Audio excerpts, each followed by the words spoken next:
So we've looked at the history of psychology in some very broad brushstrokes. That's how we got here. And before we get into these contemporary approaches, it's important to stress early and often that these approaches are complementary, not contradictory, that they really represent different levels of analysis. In fact, in today's psychology, we use multiple approaches to do research, to develop theories, to diagnose, and to treat. Also, please note that we are not going through these in chronological order. This is not the order in which they were developed. Each one of these approaches has gone through its own evolution, and it's very hard to nail down an origin date for any one, other than to say that they all sort of came out of the work of Wundt, James, and Darwin. So the biological approach is exactly what it sounds like. It's looking at psychology through the lens of biology. That can mean anything from hormones to nutrition, brain chemistry to head injuries, even the basic structure and function of the nervous system. The biological approach has its own subfields, such as neuropsychology, behavioral genetics. It even crosses over into other fields, such as endocrinology, health and wellness, and psychopharmacology. So you may have heard of Pavlov's dog, right? The dog that learned to salivate whenever a bell was rung. You've probably even seen this same behavior in your own pets or younger siblings. This is sort of the basis for behavioral psychology, the study of environmental determinants of observable behavior. In other words, what stimulus out there causes an observable change in the behavior of the organism. Now, that organism can be a sea slug or a rat or a human.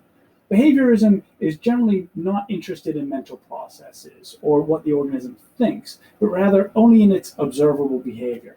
As we will see later in the course, the field was led and built by scientists like Ivan Pavlov, B.F. Skinner, and John Watson. Trust me, we will go into excruciating detail on all these guys later on. And then there's this guy. I mean, no psychologist is better known than Freud. No one has done more to bring psychology into public awareness, and in my opinion, no one has done more damage to the field of psychology than Freud. The Freudian psychodynamic approach focuses on unconscious thoughts. It places specific emphasis on unconscious conflicts between biological desires and social norms. Freud claimed that personality is almost entirely derived from childhood experiences. Once we get to our unit on personality, we'll learn more about psychodynamic theory and Freud himself. The humanistic approach was very much a reaction to Freud. Freud's theory is based on the premise that we are all sick. We all have unresolved conflict that cause unconscious anxiety and endless problems. Humanism is based on the premise that we are all basically good people, and that given the right environment, we can grow to meet our full potential. Carl Rogers, who might be the nicest human being to ever live, and Abraham Maslow are the fathers of this field. And again, we'll talk more about them in our personality unit. Cognitive psychology is a very clear descendant of James functionalism. It focuses on thinking. As Buddha once said, all that you are is what you have thought. So let's think about that for a second. If you suddenly lost all memory, 100% amnesia, would you still be you? And you're thinking, well, of course I'm still me. I can't be anything else. But are you still the same you? And how would you know? What am I, if not the result of all of my prior thoughts and memories?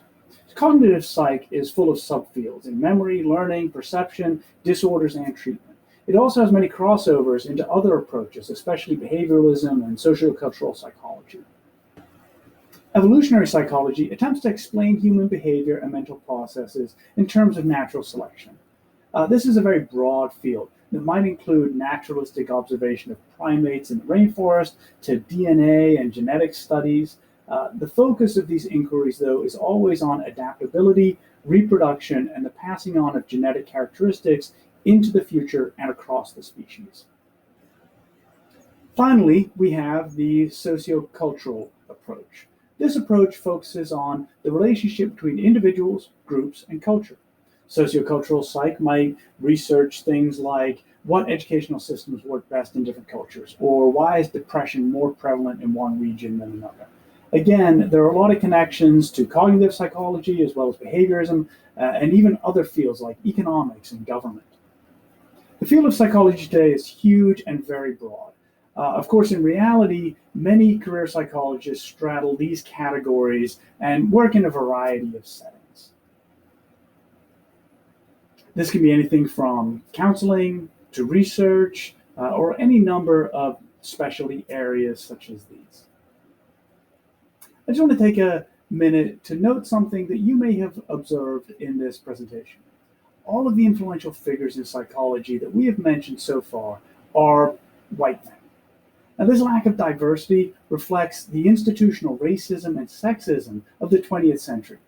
Not only were women and people of color prohibited from most academic institutions at the time, but even when they were able to break through those barriers, their work was often not recognized.